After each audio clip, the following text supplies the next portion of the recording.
Nous revoici donc pour parler du cas Zemmour. Alors, Éric Zemmour va-t-il se présenter à la présidentielle 2022? Il y a un mois, lorsque j'ai fait la première partie de cette vidéo, le doute pouvait encore être permis. À présent, je ne le pense pas. Néanmoins, ce qui me semble intéressant, c'est sa stratégie pour arriver au pouvoir. Et d'ailleurs, l'attente d'annoncer sa candidature à la présidence, tout en jouant le candidat en vogue dans toutes les villes de France, fait partie de cette stratégie. Cette stratégie, à mon humble avis, sort de ce livre. C'est la stratégie du général de Gaulle pour parvenir au pouvoir en mai 1958 et créer ainsi la Ve République. Nous savons tous que Éric Zemmour a deux idoles dans sa vie, Napoléon Bonaparte et Charles de Gaulle. Eh bien, je pense qu'il va reprendre une partie des méthodes que le camp gaulliste a établies pour arriver au pouvoir. Êtes-vous d'accord avec moi ou est-ce que je me trompe? Dites-le moi en commentaire. Et comme on disait à l'époque, vive le général de Gaulle!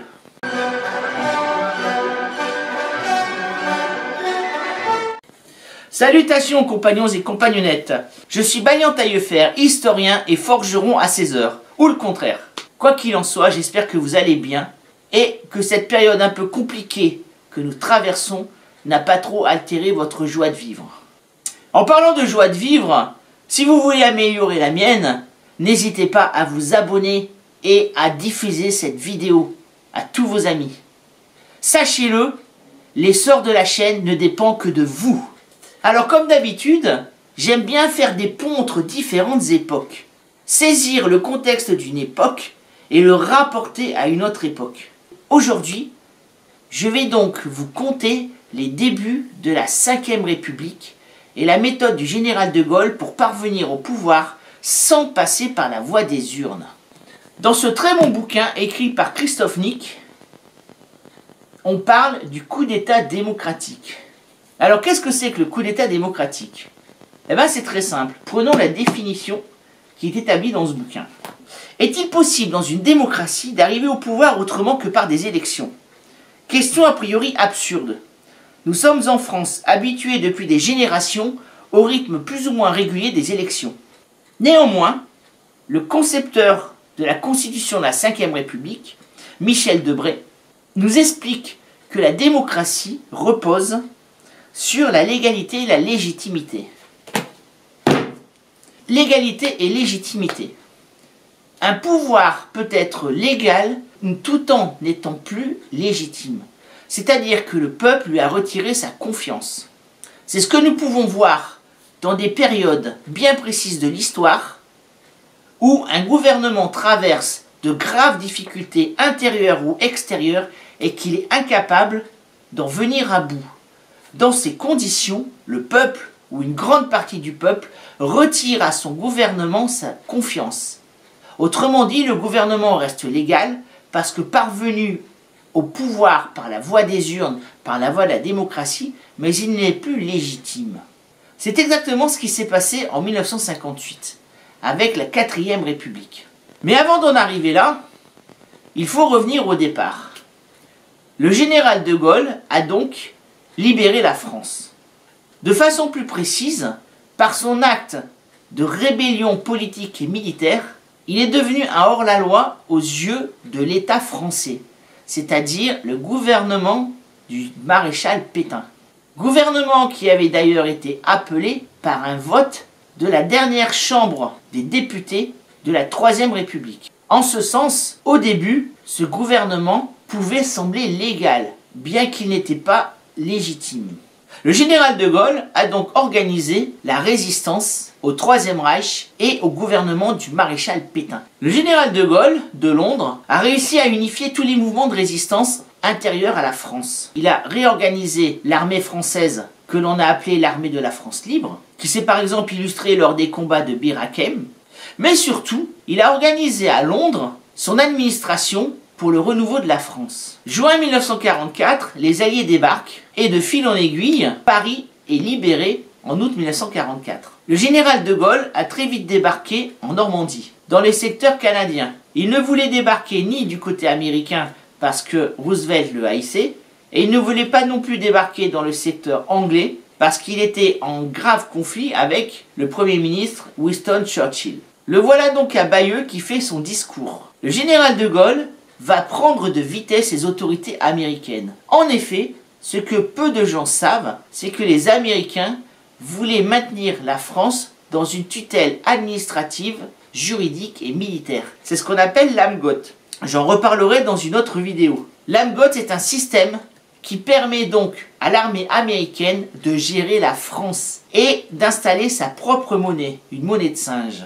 Le général de Gaulle a donc coupé l'herbe sous le pied des Américains en amenant avec lui ses préfets et ses hauts fonctionnaires qui avaient été formés à Londres. Donc il s'installe très vite dans toutes les villes de France libérées au fur et à mesure et il organise ce que l'on appelle le GPRF, le gouvernement provisoire de la République française. GPRF qui a été établi suivant les conseils et les préceptes du CNR. Le CNR, c'est le Conseil national de la résistance. Ce CNR va former l'union sacrée entre les différentes forces politiques françaises, de gauche et de droite. Tous vont s'atteler à la tâche pour remettre la France au niveau sous l'égide du général de Gaulle. Petit problème, dès 1945, il est prévu que la France se dote d'une nouvelle constitution, la constitution de la 4e République. Or, la 4e République, c'est une constitution qui met en valeur le pouvoir des partis politiques. C'est une constitution qui implique le parlementarisme. Pourtant, en janvier 1946, le général de Gaulle va quitter le pouvoir. Pourquoi? De Gaulle veut que la France soit dirigée par une espèce de monarque républicain. Sa conception, c'est que la tête du pouvoir, la tête de l'exécutif, ne doit pas dépendre des partis politiques. Ces partis politiques sont pour lui une des causes de la déconfiture de la France en juin 1940. Pour lui, les partis politiques, c'est le magouillage. Ce sont toutes les affaires financières et politiques, telles que l'affaire Stavisky et les autres, dans les années 1930. C'est aussi une incapacité à prendre des décisions fermes et à gouverner la France dans des périodes historiques très compliquées. Les partis politiques ne servent qu'à amener un homme au pouvoir en tant que président de la République. L'exécutif, ce doit être la rencontre entre un homme et son peuple. Grosso modo, depuis que Louis XVI a été décapité, De Gaulle pense que la France, que le peuple français se cherche un père. Et ce père, ce sera le président de la République, tel qu'il apparaîtra dans la Constitution de la 5e République en 1958. Et évidemment, ce président de la République, ça ne peut être que Charles de Gaulle, selon Charles de Gaulle lui-même. La rencontre d'un homme et d'un peuple, l'inutilité voire la nocivité des partis politiques, la grandeur de la France incarnée par un homme, ça ne vous rappelle rien? Ben moi, ça me fait penser à un certain Éric Zemmour. Ce sont les thèses qu'il exploite depuis au moins une vingtaine d'années, que l'on retrouve soit dans ses émissions politiques à la télé, ou soit dans ses livres. Et actuellement, il n'arrête pas de rabâcher ça. Lorsqu'il nous dit qu'il n'a pas besoin de parti politique, et qu'ensuite, il n'a même pas besoin de programme, parce que selon lui, suivant la notion qu'il a du régime présidentiel de la 5e République, le président est au-dessus des partis. Il incarne une vision sur la grandeur de la France, une direction à suivre. Alors donc voilà le général de Gaulle parti en janvier 1946. Il espère, il souhaite que le peuple parisien se lève, organise de grandes manifestations spontanées dans les rues, qu'il y ait des centaines de milliers de personnes qui ne citent qu'un nom, le général de Gaulle. Il pense que le peuple va l'obliger à rester au pouvoir et qu'il pourra donc changer cette 4e République qu'il abhorre. Eh bien non, De Gaulle va subir un grave échec politique et même plus que ça psychologique. Sa blessure d'ego a été terrible. Il en voudra beaucoup aux Français. C'est d'ailleurs pour ça qu'un certain jour il dira « les Français sont des veaux ». Très longue traversée du désert pour le général de Gaulle. Exactement 12 ans. Ici, je cite un autre livre de Claude Guy en écoutant De Gaulle. Claude Guy, c'est le secrétaire particulier du général de Gaulle à Paris et à la Boisserie. Dans ce livre, Claude Guy va nous amener dans l'intimité du bureau du général de Gaulle et nous allons apprendre ce que de Gaulle pense du pays et du peuple français. C'est extrêmement intéressant.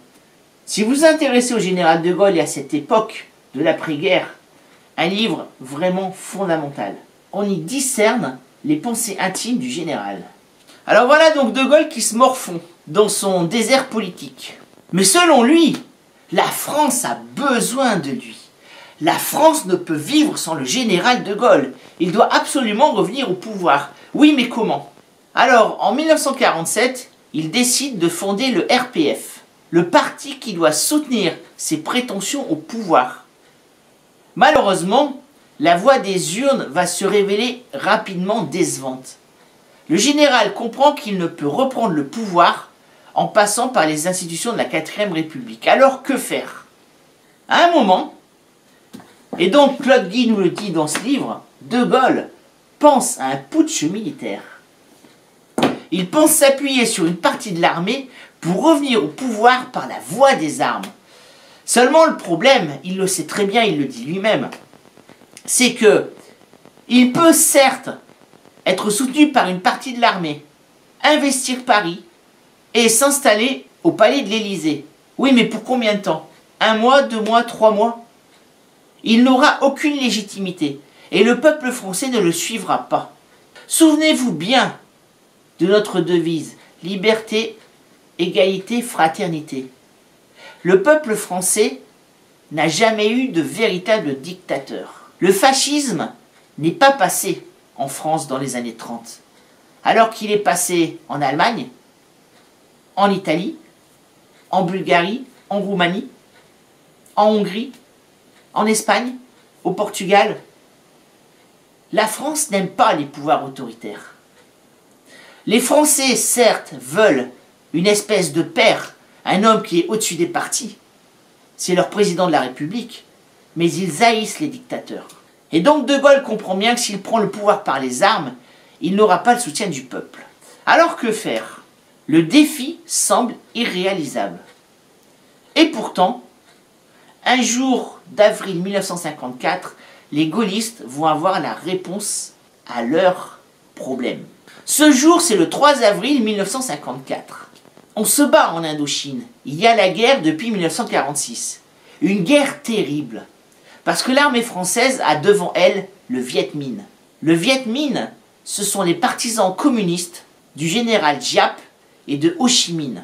Ho Chi Minh, qui a d'ailleurs été formé et qui a accédé dans sa jeunesse au communisme, justement à Paris. La France peut se targuer d'avoir formé les plus grands dirigeants communistes du monde.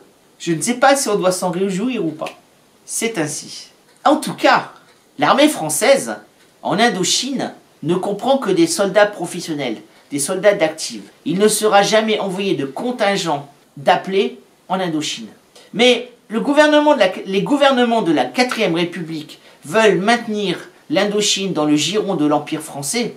Le problème, c'est qu'ils ne vont donner ni les moyens en hommes et en matériel, ni en argent à cette armée française, et qu'elle va s'enliser progressivement dans un conflit extrêmement compliqué. Malgré le courage de nombreux militaires et de nombreux chefs de cette armée, le Viet Minh ne cesse d'accumuler les victoires. Jusqu'au bourbier final, la bataille de Dien Bien Phu.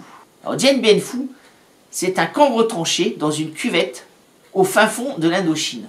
Le problème, c'est que les fortifications étaient mal étudiées et surtout, l'armée française ne s'attendait pas à ce que le Viet Minh mette le paquet en termes d'hommes et d'artillerie pour bombarder cette cuvette. Et malgré tous les renforts en parachutistes qui vont sauter sur le camp retranché de Dien Bien Phu, c'est une des plus grandes défaites militaires de la France.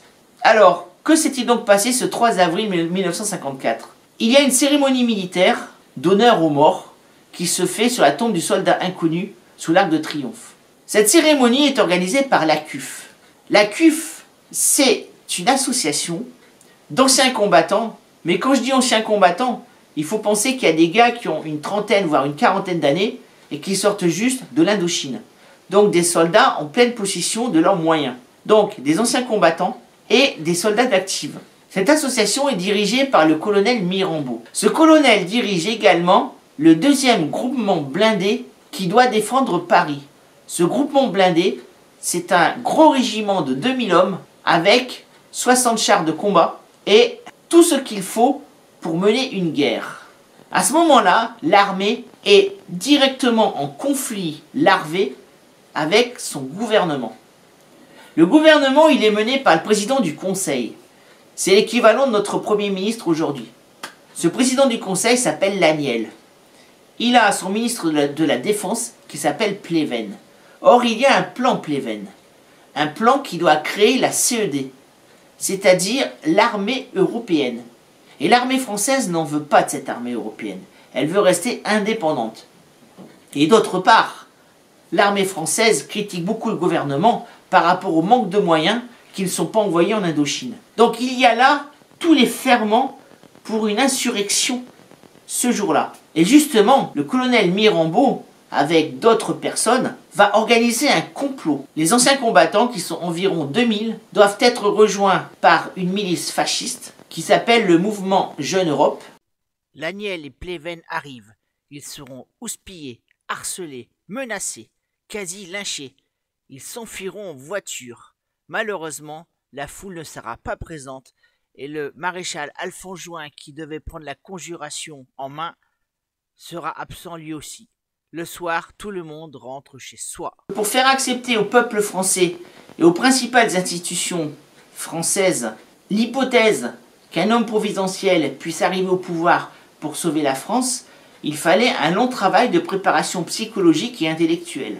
Or, je remarque que certains fans d'Éric Zemmour s'organisent en comité pour obtenir le soutien d'hommes politiques, d'industriels et organisent des manifestations en sa faveur.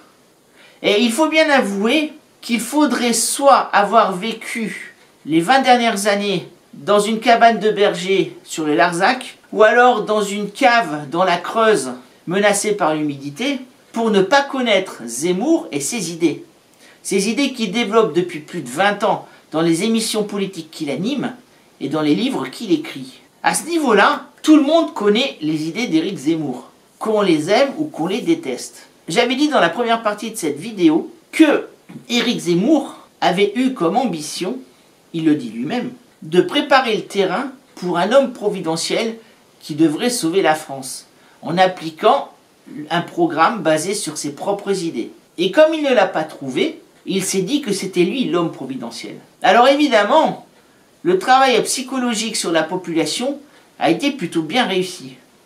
Et d'ailleurs, vous remarquerez que depuis plusieurs mois, Éric Zemmour organise une tournée promotionnelle pour son livre, où il rencontre énormément de gens qui font jusqu'à 3-4 heures de queue pour obtenir un autographe sur son livre. À ce niveau-là, on pourrait dire qu'Éric Zemmour est déjà en campagne électorale, tout en ne s'étant pas déclaré candidat. Quand j'ai fait ma première vidéo sur Zemmour, il y a environ un mois, il était à environ 10-11% d'intention de vote. Aujourd'hui, d'après les derniers sondages, il serait entre 17 et 19%. Et il y a encore 2-3 mois en arrière, il n'était qu'à 3-4%. Si je fais ces vidéos, c'est justement pour tenter d'expliquer ce phénomène.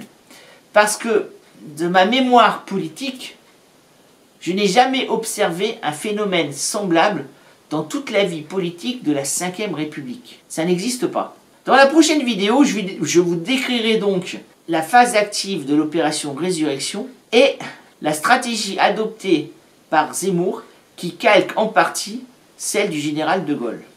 Voilà, j'espère que cette vidéo vous a plu. Portez-vous bien, n'oubliez pas de vous abonner à ma chaîne. On se dit à la prochaine fois. Et n'oubliez pas surtout, l'histoire, c'est toi qui l'as fait.